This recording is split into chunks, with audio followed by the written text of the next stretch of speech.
And then it gets on your shirt and just like. Yeah. It usually happens when I'm driving. Oh, okay, we're live now. Okay, we're there. Yes. All right. So, hey, everybody, I'm Jared Marshall. I do middays. I do the talkie talk while people are at work on New Country 105.1 KNCI. And I am joined by Country in the Park artist, Callista Clark. How you doing? Hey, I'm great. What about you?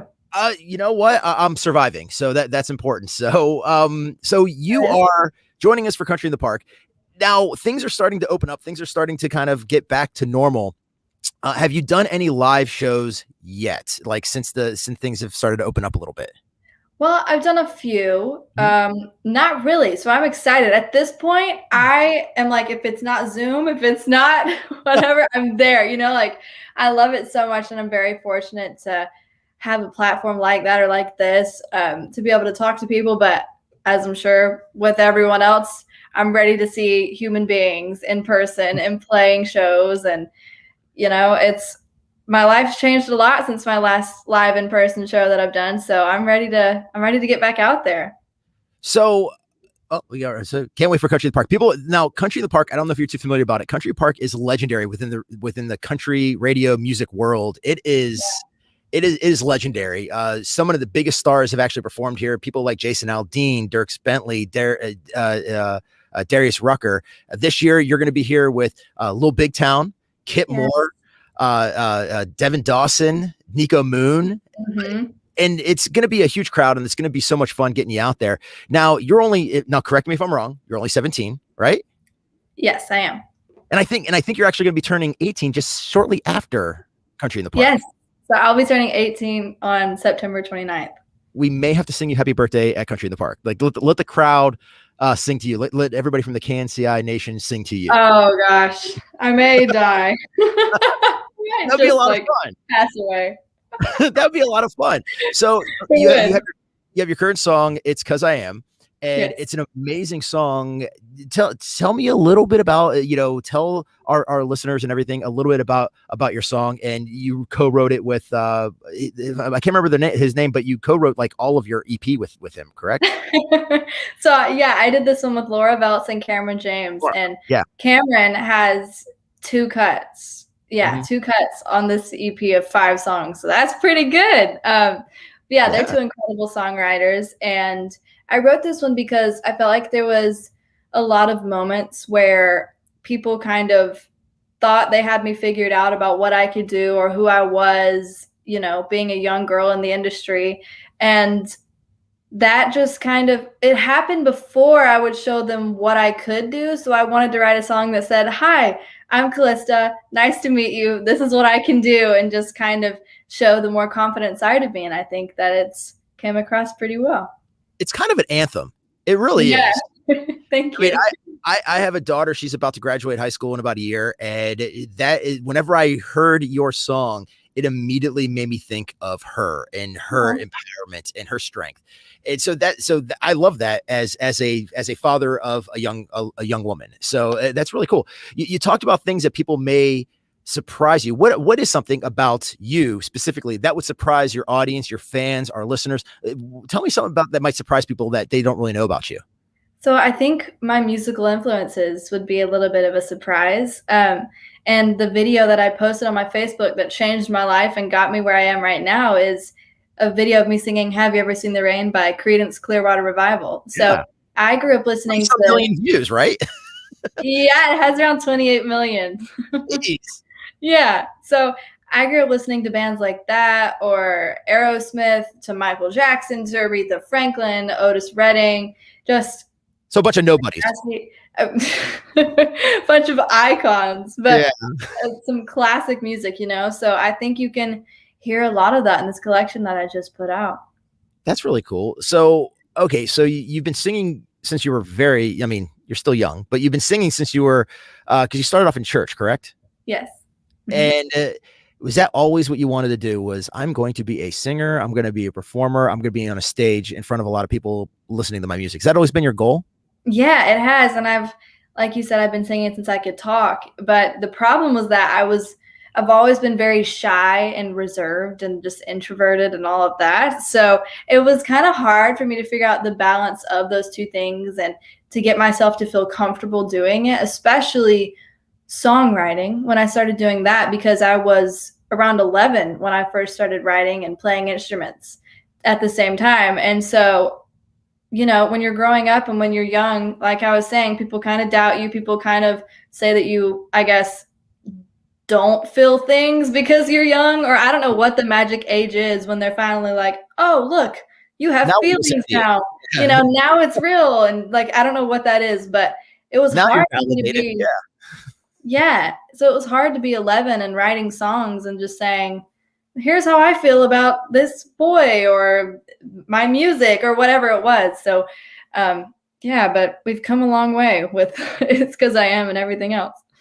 So, okay, if not, can't answer music, you can't answer music, but Okay. what is something that you're really proud of that you've been able to accomplish and why? It can't be anything to do with music. Sorry. Yeah, that Okay. would be too easy. That would be too, oh, I got my record deal, saw my first, met one of my idols. No, it has to be something a little more, you know, about Okay. you.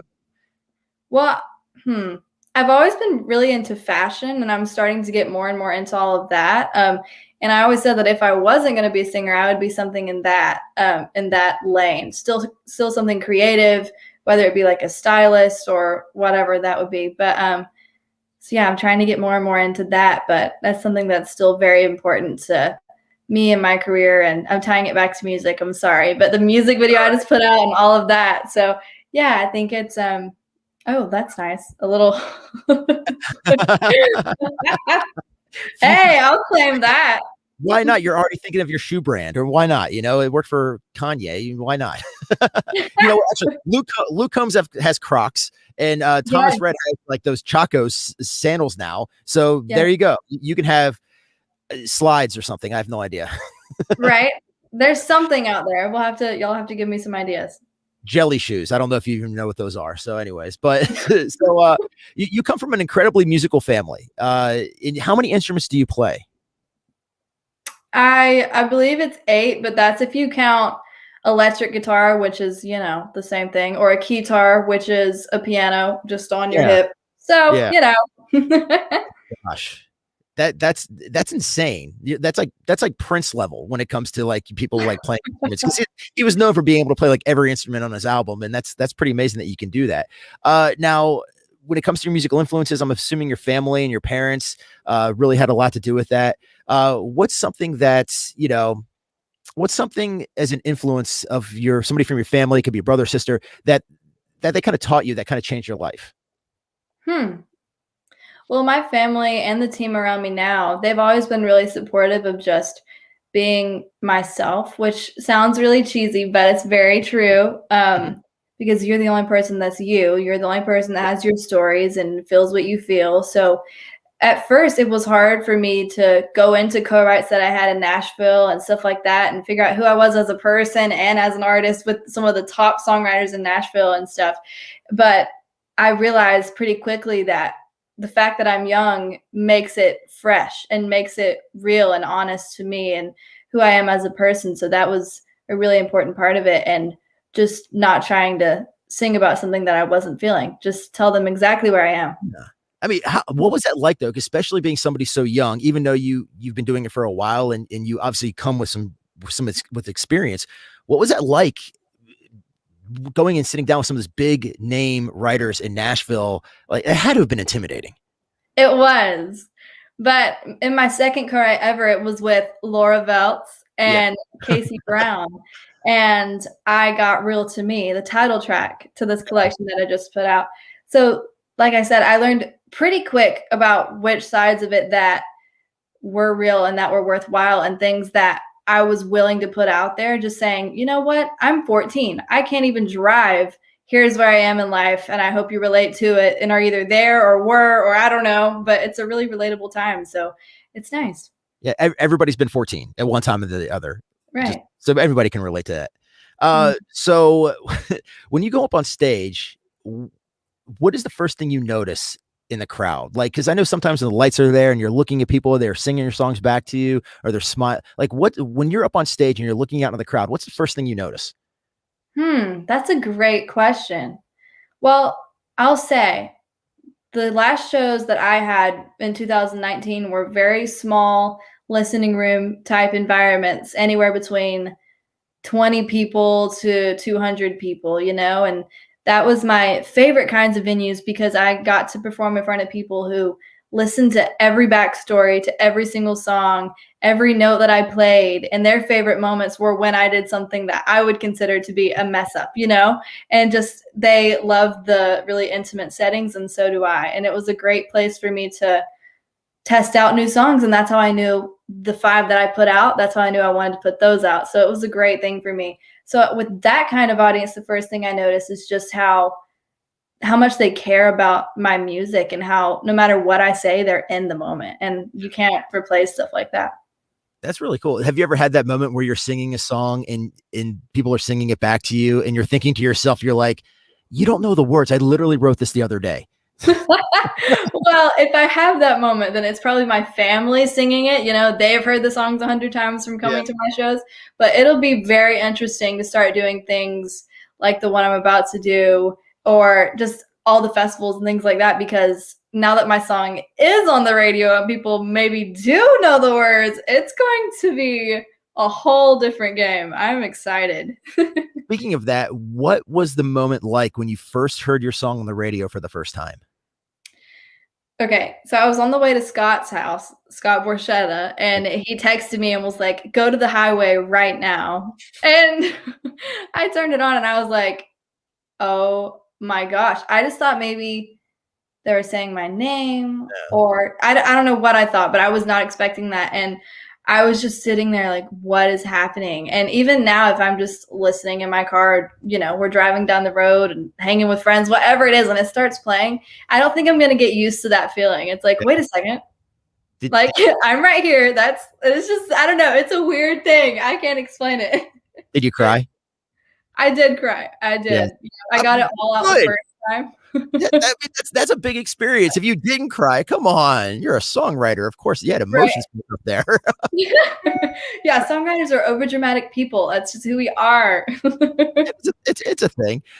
So when it comes to, I don't know, where do you find your joy? Like, if you know, is it writing music? Is it performing? Is it spending time with your family? Like, I'm putting words in your mouth now. Like, where do you find your joy? You know, every day.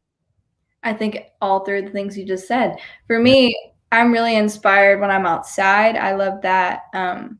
But yeah, my friends, my family, my music, I am definitely inspired by music, which, you know, it's what I do. It's what I love. So I'm inspired by that and others who love it just as much as I do. That was one of the most magical things about Nashville, was when I was there and I realized that literally every single person there, no matter what their job is, they love music to their core. And I was like, oh, I found my people. Here I am, you know?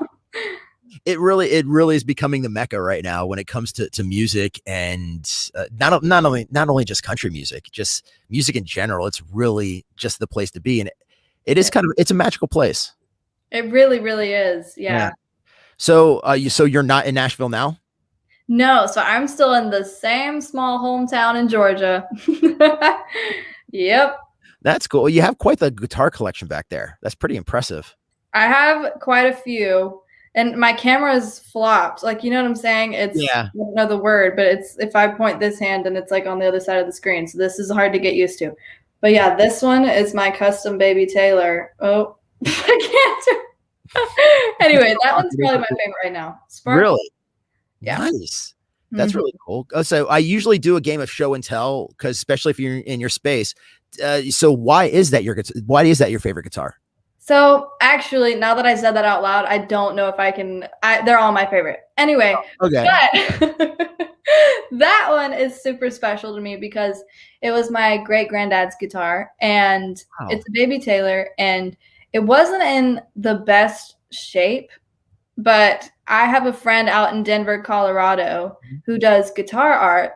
And so I said, hey, I know I can't play this, so I'm thinking I'll just keep it on my wall or something. And the only thing I told him was make it sparkly, and my favorite color is purple, and just surprise me. So I sent it to him, and he literally sent it back and was like, oh, and by the way, I sent it to a guitar shop too, and you can play it.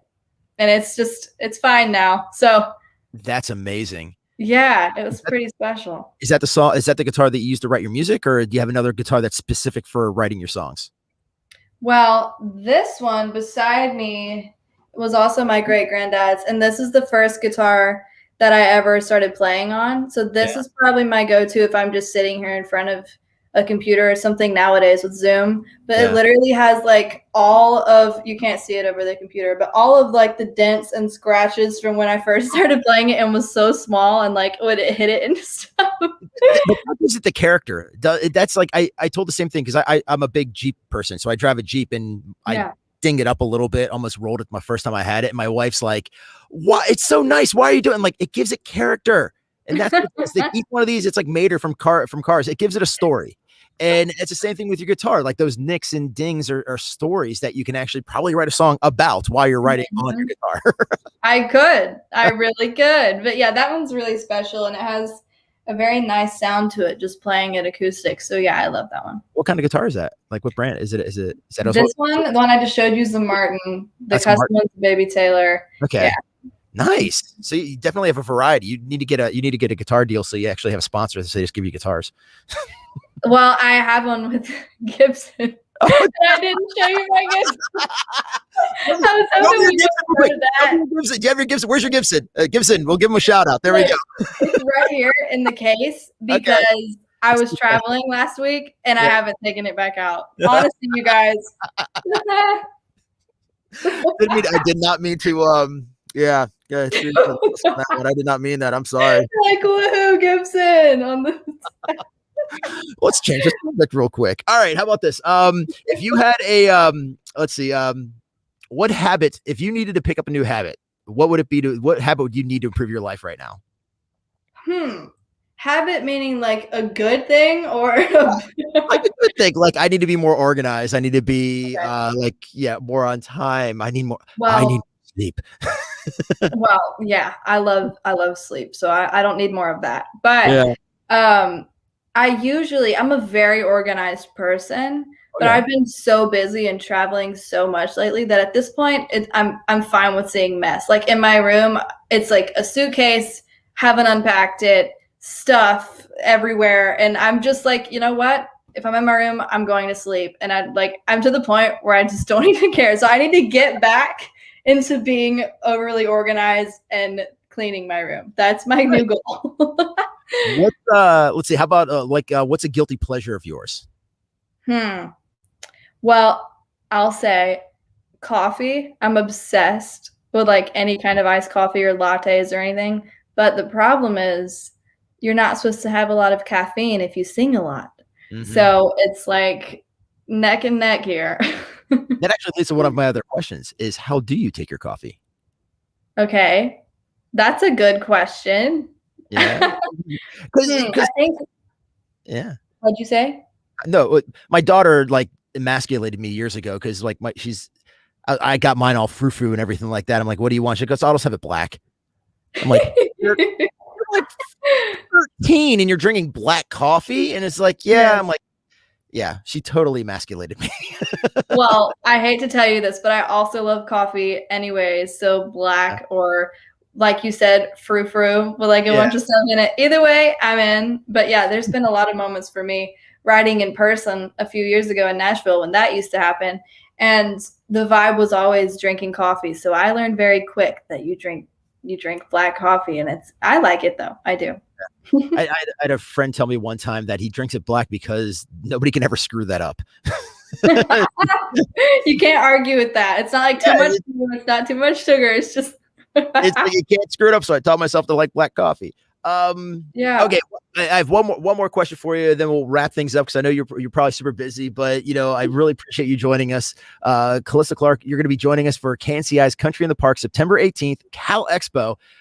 Tickets are only $40 to see Callista and Little Big Town, Kit Moore, Devin Dawson, Nico Moon. It's an amazing lineup. It's going to be so much fun. The state's going to be pretty much open by then, which is going to be fantastic here in California. Looking forward to seeing you out here. One of my final questions is what's your most used emoji? Okay. So it's either the purple heart because purple is my favorite color, like I was saying. And I also comment back that a lot. to people on social media. So that, or funny enough, like the pouty emoji that has like the watery eyes, like the one, I don't know, like how to explain it to you, but it's like a sad one. I don't know why. It's like a heartfelt emoji. I can't tell you why it's up there though. Okay. Yeah. Okay. Yeah. I know. I don't know why. It's so random. I don't know. At least you didn't say the chocolate ice cream one. That's that everybody uses the poop emoji. Yeah. No, but yeah, that's everybody uses. It's like whatever. I don't like using that. I like using the laugh emoji. That one's basic too. You know. I always do like the what's the one wink with the tongue out. That's the one I use a lot.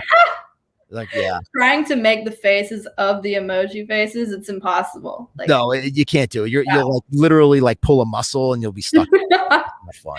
Yeah. So yeah, well, thank you so much for joining us for our latest split screen sessions with 105.1 KNCI. Callista, we're super excited to have you. Like, we absolutely love the song.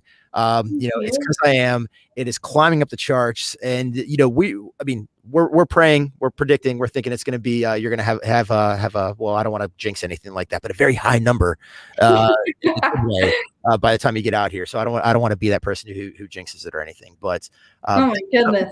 Thank you so much for joining us, and congratulations on really all the success and everything. And we can't wait to see you out here in September. Thank you. This was so fun.